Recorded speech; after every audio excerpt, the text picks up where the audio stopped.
நம்ம எல்லாருமே நல்லவங்கள கடவுள் சோதிப்பான், ஆனால் கைவிட மாட்டான் அப்படின்னு சொல்லிட்டு இந்த டயலாகை கேட்டு கேட்டு நம்ம எல்லாரும் என்னடா எப்போ பாரு நல்லவங்கள மட்டும் சோதிச்சுக்கிட்டே இருந்தால் கெட்டவங்க நல்லா தான் இருக்காங்க, நல்லவங்கள மட்டும் ஏன் கடவுள் சோதிக்கணும், நல்லவங்கன்னு தெரியுதுல்ல அப்புறம் ஏன் சோதிக்கணும் அப்படின்னு கேள்வி கேட்கலாம்.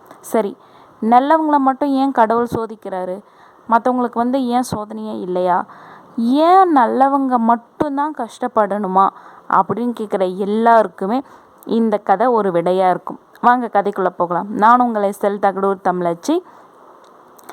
ஒரு ஊரில் ஒரு பண்ணையார் வாழ்ந்துட்டு வர்றாரு. அவருக்கு கீழே ஒரு 4 அடிமைகள் வேலை செஞ்சுக்கிட்டு இருக்காங்க.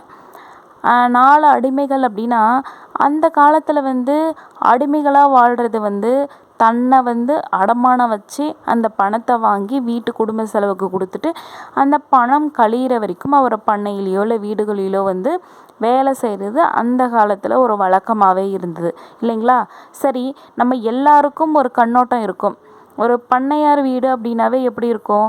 அவங்க சொல்கிற வேலையை எதா இருந்தாலும் செய்யணும், சரியான சாப்பாடு இருக்காது, போதுமான தூக்கம் இருக்காது, சொல்லப்போனால் மனிதனை மனிதனாகவே மதிக்க மாட்டாங்க, எல்லா வேலையும் செய்வாங்க. ஆனால் சம்பளம் அப்படின்னு ஒன்று மட்டும் கொடுக்கவே மாட்டாங்க. சம்பளமா, அப்படியா, அப்படின்னா என்னன்னு எனக்கு தெரியாது அப்படின்னு சொல்கிற காலமெல்லாம் இருந்தது. அப்படி இருக்கும்போது எல்லாருமே இந்த கண்ணோட்டத்தில் இருக்கும்போது இந்த பண்ணையார் அப்படி கிடையாது. அவங்க எல்லாருக்குமே சரியான மரியாதை, தேவையான அளவு தூக்கம், ரொம்ப சுவையான உணவு, எப்படின்னா குடும்ப செலவுக்குன்னு சொல்லிட்டு ஒரு குறிப்பிட்ட விதமான பணமும் கொடுப்பாராம். இந்த மாதிரி ரொம்ப மரியாதையாக ரொம்ப அழகாக நடத்திக்கிட்டு இருக்காரு அந்த பண்ணையார். எப்போவுமே அந்த பண்ணையார் ஒரு குறிப்பிட்ட நாள் அன்னைக்கு பண்ணையை பார்வையிடுறது ரொம்ப வழக்கமாக வச்சுக்கிட்டு இருக்காரு. அப்போ அங்கே இருக்கிறவங்க அந்த 4 அடிமைகளும் ரொம்ப நல்லாவே வேலை செய்கிறாங்க. அந்த பண்ணையாருக்கு அவங்கள ரொம்பவுமே பிடிச்சு போயிடுது. என்ன வேலைகளாக இருந்தாலும் கொஞ்சம் கூட கஷ்டம் இல்லாமல் ரொம்பவுமே சுலபமாகவும் அவங்களுக்கு சொல்கிற வேலைகளும் ரொம்ப அன்பாகவும் சொல்லுவாராம். அதனால் அந்த வேலைகள் எல்லாமே அவங்க ரொம்ப ஈடுபாடோடு செய்கிறதுனால அந்த பண்ணையை ரொம்ப அழகாக பராமரிச்சுக்கிட்டு வராங்க. அப்படி ஒரு நாள் என்ன ஆகுதுன்னா, உட்காந்து சாப்பிட்டுட்டு இருக்கும்போது 4 பேரும் பேசிக்கிறாங்க. நம்ம பண்ணையார் ரொம்ப நல்லவர், அவரை மாதிரி குணமாகவும் நம்ம எல்லார்கிட்டையும் அன்பாகவும் பேசுகிற ஒரு மனுஷனை பார்க்கவே முடியாது. அவர்கிட்ட வேலை செய்கிறது நம்ம அடிமைகள் மாதிரி கிடையாது. நம்மளா விருப்பப்பட்டு ஒரு வேலைகள் போனால் கூட இந்தளவுக்கு நல்ல முதலாளி கிடைப்பாருன்னு சொல்லவே முடியாது. எவ்வளோ அன்பாக பார்த்துக்கிறாரு, எவ்வளோ ஆறுதலாக பேசிக்கிறாரு. நம்ம குடும்ப செலவுக்குன்னு சொல்லிட்டு தேவையான அளவுக்கு பணமும் கொடுக்குறாரு. இப்படிப்பட்ட முதலாளியே நம்மளோட அடிமை காலம் முடிஞ்சால் கூட அவரே சொன்னால் கூட நம்ம போகக்கூடாது, இவர்கிட்டயே தான் நம்ம வேலை செய்யணும் அப்படின்னு சொல்லிட்டு பேசிக்கிட்டு இருக்காங்க. இந்த பேச்சு பக்கத்து வீட்டில் எதிர் வீட்டில் எல்லாம் கேட்கலைங்க. கொஞ்சம் கொஞ்சமாக பரவி பரவி பரவி வானம் வரைக்கும் போயிடுச்சு. வானத்தில் நல்ல தேவதையும் இருக்குது, துர்தேவதையும் இருக்குது. நல்ல தேவதை கடவுள்கிட்ட வேலை செய்யுது, துர்தேவதை ராட்சசர்கள்கிட்ட வேலை செய்யுது. இந்த நம்ம எல்லாருக்குமே தெரியும், நல்ல தேவதை என்ன பண்ணும், இவங்க செய்கிறது ரொம்ப நல்லது, இவங்க எல்லாருக்குமே நல்லதே நடக்கட்டும் சொல்லிட்டு அருள் புரியுது. துர்தேவதை அப்படியா செய்யும்? உடனே தன்னோட வேலையை செய்ய ஆரம்பிக்குது. அப்போ என்ன பண்ணுதுன்னா, அந்த 4 பேரில் யார் ரொம்பவுமே வலிமைசாலி, யார் ரொம்பவுமே திறமைசாலி, யார் கொஞ்சம் பயந்தாங்கோலி, இவ்வளவும் கணிக்குது. அப்போ ஒருத்தனை தேர்ந்தெடுக்குது. அவன் யாருன்னா ஆலேவ் அப்படின்னு ஒருத்தனை தேர்ந்தெடுக்குது அந்த துர்தேவதை. அது என்ன பண்ணுது அப்படின்னா, தன்னோட வேலையை காட்டுறதுக்காக அவனை தன்னோட கட்டுப்பாட்டுக்குள்ளே கொண்டு வருது. அந்த ஆலேவ் அப்படின்றவன் என்ன பண்ணுவான்னா, ஒரு செம்மறி ஆட்டு பண்ணை வச்சுருப்பாரு இந்த பண்ணையார். அதில் ரகரகமாக பிரிப்பாங்க. அந்த ரகரகமாக பிரிக்கும்போது நல்ல தரமான ரகத்தை பாதுகாக்கிற வேலையை இந்த ஆலேவ்கிட்ட ஒப்படைக்கிறாங்க. அவரும் நல்லா பார்த்துக்கிட்டு இருந்தார் முன்ன வரைக்கும். இப்போ வந்து அந்த துர்தேவதை அவரோட வேலைகள் எல்லாமே அது கட்டுப்பாட்டுக்குள்ளே கொண்டு வரும்போது அவருக்குள்ள சிறு மாற்றம் கொஞ்சம் கொஞ்சமாக மாற ஆரம்பிக்கிறாரு. அவரோட மாற்றம் எப்படி இருக்குன்னா, அந்த ஆட்டுக்கட்டுக்கள் எல்லாம் வந்து ரொம்ப அழகாகவும் ரொம்ப அன்பாகவும் பாதுகாத்துட்ருப்பாராம். ஆனால் இப்போ அவர் வந்து ரொம்பவுமே கொஞ்சம் கூட கருணையே இல்லாமல் அந்த ஆடுகளை வந்து ரொம்பவுமே துன்புறுத்திக்கிட்டு இருக்காரு.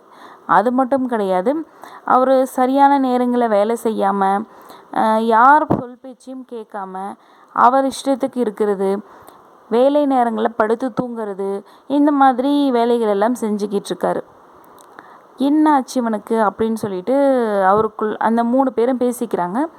இருந்தாலும் இவர் வந்து அந்த துர்தேவதை என்னெல்லாம் ஆட்டி வைக்குதோ அதெல்லாம் அதன்படி ஆடிட்டுருக்காரு. அதே போல் ஒரு நாள் வந்து எல்லோரும் உட்காந்து சாப்பிட்டுட்ருக்காங்க. சாப்பிட்டுட்டு இருக்கும்போது வழக்கம் போல் அதே மாதிரி பேசிக்கிட்டு இருக்காங்க. நம்ம முதலாளி மாதிரி யாருமே இல்லை அப்படின்னு சொல்லிட்டு. அப்படி பேசிகிட்டு இருக்கும்போது வழக்கமாக எல்லாருமே வந்து ஆமாம் ஆமான்னு சொல்லி ஒத்துக்கிற போது இந்த முறை ஆளையும் அதை ஒத்துக்கிறது இல்லை. நம்ம முதலாளி வந்து நல்லவர் கிடையவே கிடையாது அப்படின்னு சொல்லிட்டு ஆளைய சொல்கிறான். என்னாச்சு இவனுக்கு? இவன் வந்து ரொம்பவுமே மாறி போயிட்டான். இதுக்கு முன்னாடியெல்லாம் நம்ம முதலாளியே அப்படி பேசுவான். இப்போ என்னடானா சரியாக வேலை செய்ய மாட்டேங்கிறான், யார் சொல்லு பேச்சையும் கேட்க மாட்டேங்கிறான். என்ன ஆச்சு இவனுக்கு அப்படின்னு சொல்லிட்டு யோசிக்கிறாங்க. இருந்தாலும் அந்த 3 பேரும் சொல்கிறாங்க, நம்ம முதலாளி மாதிரியெல்லாம் யாராலையும் வர முடியாது. நம்மளுக்கே தெரியும் நம்ம முதலாளி நம்மளை எந்த அளவுக்கு வந்து ரொம்பவுமே சீரும் சிறப்பாக பாதுகாத்துக்கிட்டு இருக்காரு அப்படின்றது. மற்ற முதலாளிங்க மாதிரி கொஞ்சம் கூட மற்றவங்கள மதிக்காமல் மாடு மாதிரி அடிமாட்டு விலைக்கு வாங்கிட்டு வந்த மாடு மாதிரி வேலை வாங்குவாங்க. சரியான சாப்பாடு கிடையாது, சரியான தூக்கம் கிடையாது, மரியாதை கிடையாது. இந்த மாதிரியெல்லாம் இருக்கிறது எவ்வளோ கஷ்டப்படுறாங்க அப்படின்றது உனக்கு நல்லாவே தெரியும். அப்படி இருக்கும்போது நம்ம முதலாளி வந்து நீ இப்படி குறை சொல்கிறது எனக்கு கொஞ்சம் கூட பிடிக்கல அப்படின்னு சொல்லிட்டு 3 பேரும் சொல்கிறாங்க. அப்போ அந்த ஆளு சொல்கிறான், இங்கே பாருங்கள், நம்ம எல்லாருமே ரொம்ப நல்லா வேலை செய்கிறதுனால தான் நம்ம முதலாளி நம்ம நல்லா பார்த்துக்கிறாரு. அதே நம்ம வேலை செய்யலை அப்படின்னா முதலாளி இதே மாதிரி நம்மளை பார்த்துப்பாங்க அப்படின்றது உங்களுக்கு என்ன ஒரு உத்தரவாதம் அப்படின்னு சொல்லிட்டு கேட்குறாரு. அவங்க இல்லை, நம்ம முதலாளி வந்து நம்ம என்ன தான் பண்ணாலும் நம்மளுக்கு வந்து எப்போவுமே மரியாதை தான் நடத்துவாங்க அப்படின்னு சொல்லிட்டு இவங்களும் சொல்கிறாங்க. இவங்க 2 பேரோட வாக்குவாதம் ஒரு கட்டத்துக்கு வருது. அப்போ சரி, அவர் வந்து நல்லவர் இல்லை அப்படின்னு சொல்லிட்டு நான் நிரூபிச்சிட்டேன் அப்படின்னா உங்கள் 3 பேர்த்தோட பண்டிகை துணியும் எனக்கு கொடுத்துடணும். அதே போல் நீங்கள் வந்து அவர் ரொம்ப நல்லவர் அப்படின்னு சொல்லிட்டு நிரூபிச்சிட்டிங்க அப்படின்னா என்னோட பண்டிகை துணி உங்களுக்கு கொடுத்துட்றேன். சரி, என்ன இது பண்டிகை துணி அப்படின்னு ஒரு கேள்வி இருக்குல்ல, வாங்க அதையும் பார்த்துடலாம். பண்டிகை துணி அப்படின்னா நம்ம எல்லாருக்கும் தெரியும், அடிமையாக வேலை செய்கிறவங்களோட துணி என்ன, கோட் ஷூட் போட்டோ இல்லை பட்டு வேஸ்ட்டு பட்டை ஷர்ட்டு போட்டோ வந்து வேலை செய்வாங்க. அவங்க துணி வந்து ரொம்ப அழுக்காகும். அது மட்டும் கிடையாது, அந்த துணியில் வந்து எந்த விதமான ஆடம்பரமுமோ இல்லை எந்த கை வேலைப்பாடும் இல்லாமல் ஒரு ரொம்ப சிம்பிளான ஒரு ட்ரெஸ்ஸாக இருக்கும் இல்லைங்களா?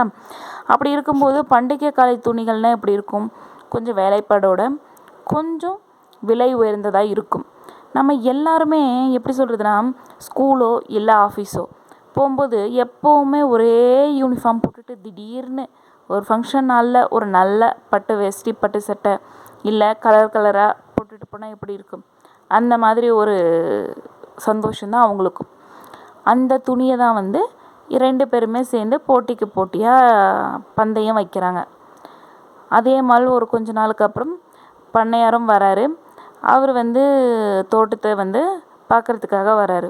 அப்போ வழக்கம் போல் அவர் தனியாக வராமல் கூட ஒரு 4 பேரையும் அழைச்சிக்கிட்டு வராரு. பண்ணைக்குள்ளே போகிறாங்க. போய் அங்கே இருக்கிறவங்களெல்லாம் பார்த்துட்டோடனே இந்த பண்ணையார் சொல்கிறாரு, இங்கே பார்த்தீங்களா, இந்த பண்ணை இவ்வளோ அழகாகவும் இவ்வளோ சுத்தமாகவும் இருக்கிறதுக்கு காரணம் என்னோடய அடிமைகள் தான்.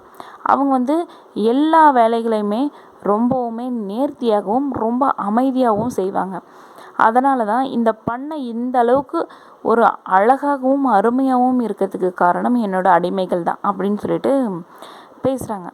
பேசினோடனே அந்த பேசிக்கிட்டே நடந்த வாக்கில் அந்த பண்ணையில் இந்த ஆட்டை பார்த்துக்கிட்டு இருக்கார் பார்த்தீங்களா, அந்த ஆட்டு பண்ணையில் அந்த உயர்தர ஆடுகள் எல்லாம் பார்த்துக்கிட்டு ஆளே வச்சிருந்த பட்டியில் ஒரு ஆடுகள் வந்து அந்த பண்ணையாருக்கு ரொம்பவுமே விருப்பமான ஒரு ஆடும் அதில் இருந்தது. அந்த ஆடு எப்படி இருக்குன்னா, ரொம்ப முறுக்கலான ஒரு கொம்போட, பார்க்கவுமே ரொம்ப உயர்தனமான, ரொம்ப ஒரு கண்ணியமான ஒரு ஆடாக இருக்கும். அந்த ஆடு வந்து இந்த பண்ணையாருக்கு ரொம்பவுமே பிடிக்கும்.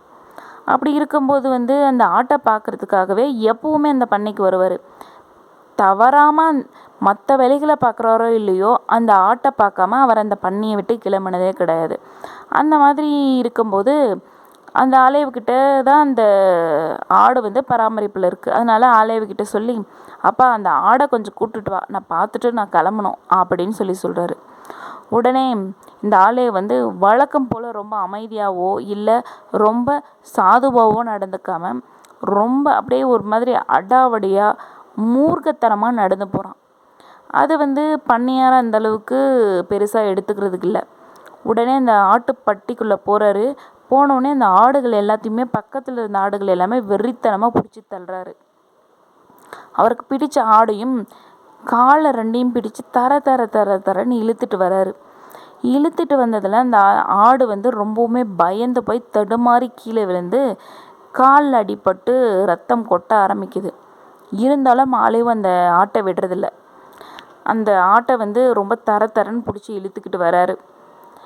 அந்த இழுத்துட்டு வரும்போது அவர் துர்தேவதை ஒன்று ஆட்டி படைச்சிட்ருக்கு பார்த்தியா, அது வந்து அந்த ஆட்டுப்பட்டிக்கு பக்கத்தில் ஒரு மரத்தின் உச்சியில் ஏறி உட்காந்துக்கிட்டு, பார்க்கலாம் இந்த ஆள் எவ்வளோ ரொம்ப நல்லவராமே, எந்த அளவுக்கு நல்லவருன்னு நானும் பார்க்குறேன்னு சொல்லிட்டு அந்த மேலே உட்காந்துக்கிட்டு இங்கே நடக்கிற எல்லா காரியங்களையும் பார்த்துக்கிட்டு இருக்கு. அதே சமயம் நல்லதவதியும் அங்கே ஒரு மூலையில் நின்றுட்டுருக்கு. உடனே இந்த ஆட்டுக்குட்டியை அந்த கால் அடிபட்டு கூட அவர் விடுறதே இல்லை. ரொம்ப தர தரன்னு பிடிச்சி இழுத்துட்டு வந்து அந்த முதலாளிக்கு முன்னாடி நிற்க வைக்கிறாரு. உடனே இந்த பண்ணையாருக்கு வந்து என்ன சொல்கிறதுனே புரியல. அவருக்கு ஒரு நிமிஷம் என்ன இவன் இப்படி நடந்துக்கிறானே அப்படின்ற ஒரு மாதிரி படபடப்பும் வருது. கண்கள் ரெண்டும் சிவக்குது. என்ன பண்ணுறது அப்படின்னு ஒன்றுமே புரியல. அமைதியாக நிற்கிறாரு அந்த பண்ணையார். நம்மளாக இருந்தால் என்ன நினைப்போம்? என்ன நம்மளுக்கு பிடிச்ச ஆடை இப்படி இழுத்துட்டு வரான் அப்படின்னா நம்மளை அவமானப்படுத்தினா என்ன, நம்மளுக்கு பிடிச்ச ஒன்று அவமானப்படுத்தினாலும் ரெண்டும் ஒன்று தானே. நம்மளாக இருந்தால் அவனை கண்டிப்பாக ஒரு அடி அடிச்சிருப்போம். இல்லை வேறு யாராவது இருந்திருந்தால் உடனடியாக அவனுக்கு வந்து பெரிய தண்டனையை கொடுத்துருப்பாங்க. நம்ம எல்லாரும் அப்படி தான் நினைப்போம். ஆனால் பண்ணையார் அது பண்ணுறது கிடையாது. ஒரு 2 நிமிஷம் கண்ணை மூடி நிற்கிறாரு. எல்லாருமே ஒரு மாதிரி அதிர்ச்சியோடு நிற்கிறாங்க, சுற்றி இருந்தவங்க எல்லாருமே. அப்போ ஒருவேளை பண்ணையார் ஏதாவது ஒரு விபரீதமான முடிவு எடுத்துருவாரோ அப்படின்னு சொல்லிட்டு எல்லாரும் பயத்தோடு நின்றுட்டு இருக்கும்போது 2 நிமிஷம் கழித்து பண்ணையார் கண்ணை திறந்து பார்க்குறாரு. பார்த்த உடனே எல்லாரும் என்ன சொல்ல போகிறாரோ அப்படின்ற ஒரு ஏக்கத்தோடும் பரபரப்போடும் நிற்கிறாங்க. நிற்கும்போது வந்து பண்ணையார் வந்து ரொம்ப பொறுமையாக, ரொம்ப அமைதியாக, முகத்தில் எந்தவித வெறுப்போ கோவமோ இல்லாமல் கண்களை திறந்து, ஆலிவ் உன்னை சொல்லி எந்த குற்றமும் இல்லை, நிஜமாவே உன்னை சொல்லி எந்த குத்தமும் இல்லை, உன்னை பிடிச்சிருக்கிற அந்த துர்தேவதை செய்கிற விஷயங்களால் உன்னை நீ அப்படி ஆட்டி படைக்குது, அதுதான் உன்னை இந்த மாதிரியெல்லாம் செய்ய தூண்டுது. ஆனால் எனக்கு மேலே இருக்கிற நல்ல தேவதை என்ன பண்ணுதுன்னா, அவனை நீ ஒன்றும் பண்ணக்கூடாது, அவனை நீ எந்த தண்டனையும் கொடுக்கக்கூடாது, அவனை வந்து ரொம்ப அன்பான முறையில் தான் நீ பார்த்துக்கணும் அப்படின்னு சொல்லி நல்ல தேவதை எனக்கு கட்டளை போடுது. துர்தேவதை எப்படி உனக்கு எஜமானாக இருந்து இதை செய்யணும்னு சொல்லுதோ, அதே மாதிரி நல்ல தேவதை எனக்கு எஜமானா நின்று இந்த மாதிரியெல்லாம் செய்யக்கூடாது அப்படின்னு எனக்கு சொல்லிக்கிட்டே இருக்குது.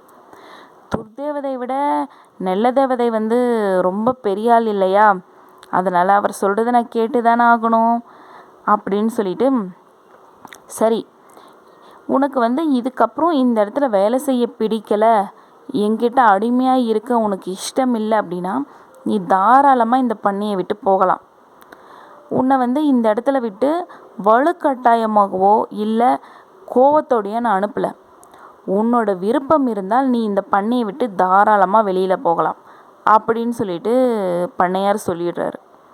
நம்ம எல்லாரும் நினைப்போம், அடிமையாக இருக்கிற வந்து ஒரு பணத்துக்காக இவர் வெளியில் வந்திருக்காரு, அப்படி இருக்கும்போது வந்து விடுதலை தந்து அனுப்பிட்டார் அப்படின்னா அந்த பணத்துக்கும் பணமும் நஷ்டம் அவருக்கு, அவரும் ஜாலியாக வெளியில் வந்துடுவார் அப்படின்னு தான் நினைக்கிறீங்க. சரி, பொழப்புக்கு என்ன பண்ணுவார்? எப்படியும் ஒரு தொழிலை செய்யணும், வேறு யாருக்கிட்டையாவது வேலை பார்க்கணும், இல்லை தன்னையே அடிமையாக்கி யாருக்காவது விற்கணும். இப்படி ஏதாவது ஒன்று பண்ணி தானே அவர் தொழிலில் அடுத்த லெவலுக்கு போக முடியும், இல்லை அவர் குடும்பத்தோட சூழ்நிலைக்கு அடுத்த கட்டத்துக்கு நகர்த்தணும், இல்லை தன்னோட வாழ்க்கையை வந்து நம்ம நடத்தணும் அப்படின்னா அவர் ஏதாவது ஒரு தொழிலோ வேலையோ செஞ்சுதான் ஆகணும். அப்போது இதே பண்ணையார் போல் மரியாதையாகவும் ரொம்பவுமே குணமான ஒரு மனுஷனாக கிடைப்பானா? கண்டிப்பாக கிடைக்க வாய்ப்புகள் இல்லவே இல்லை அப்படின்றத அடித்து சொல்லலாம் அப்படின்னு சொல்லிட்டு யோசிக்கிறாங்க. உடனே இதெல்லாம் சொன்ன உடனே ஆலயோவுக்கு என்ன பண்ணுறது என்ன செய்கிறது அப்படின்னு புரியல. பொறுமையாக இங்கே நிற்கிறான். நின்ன உடனே எல்லாருமே வந்து ரொம்ப பரபரப்போடு நிற்கிறாங்க. என்ன பண்ணுவான் இவன், இவனோட குடும்பத்துக்கு என்ன பண்ணுவான், இந்த மாதிரி ஒரு கெட்டதான ஒரு விஷயத்த நம்ம முதலாளிக்கு போய் செஞ்சுட்டானே அப்படின்னு சொல்லிட்டு மற்ற 3 பேரும் ரொம்ப கலக்கத்தோடையும் அடுத்தது என்ன செய்ய போகிறோம் அப்படின்ற ஒரு எந்த தெளிவும் இல்லாமல் ஆளே அந்த இடத்துலையே நிற்கிறான். இப்படியே இந்த கதையும் முடியுது. இதிலிருந்து நம்ம கற்றுக்கிற பாடம் என்ன அப்படின்னா, நம்ம வாழ்க்கைக்கு ரொம்ப தேவையான பாடம் என்னென்னா, நம்மளுக்கு எப்படியாப்பட்ட ஒரு சூழ்நிலையும் பல பிரச்சனைகள் வந்து சேரதா செய்யும். அப்போ பிரச்சனைகள் வந்த உடனே அவ்வளோதான் சோலி முடிஞ்சிச்சு அப்படின்னு நினச்சி பயப்படுறதுனால எந்த மாற்றமும் நிகழாது, எந்த பிரச்சனைக்கும் தீர்வும் கிடைக்காது இல்லைங்களா? எந்த பிரச்சனை வந்தாலும் ஒரு 2 நிமிடம் நம்பிக்கையோடு இந்த பிரச்சனையை வந்து என்னால் சமாளிக்க முடியும், எவ்வளவோ பிரச்சனைகள் இருக்கும்போது கண்டிப்பாக கடவுள் நம்மளுக்கு துணை புரிவார் அப்படின்ற ஒரு நம்பிக்கையோட கண்ணை மூடி ஒரு 2 நிமிஷம் யோசிங்க. அதுக்கப்புறம் திறந்த பாருங்கள், உங்களுக்குள்ள இருக்கிற கோபம் தாபம் எல்லாமே குறைஞ்சி நிதானத்தோடு ஒரு முடிவு எடுக்கும்போது அது நல்லதாகவே போய் முடியும். நீங்கள் கோபத்துலேயும் சிந்திக்காமல் செய்கிற வேலைகள்னால தான் நம்மளுக்கு நிறைய கஷ்டங்கள் வரும்.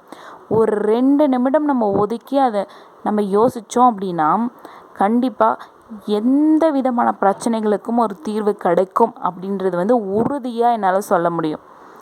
உங்களுக்கும் ஏதாவது ஒரு பிரச்சனை வரும்போது ஒரு 2 நிமிஷம் ஒரு நம்பிக்கையோட கண்களை மூடி திறங்க. கண்டிப்பாக தப்பான முடிவு வரவே வராது. உங்களுக்கான பிரச்சனைகளுக்கான முடிவுகள் கண் முன்னே கண்டிப்பாக இருக்கும் அப்படின்ற ஒரு நம்பிக்கையோடு இந்த கதையை முடிச்சுக்கிறேன். நன்றி, வணக்கம்.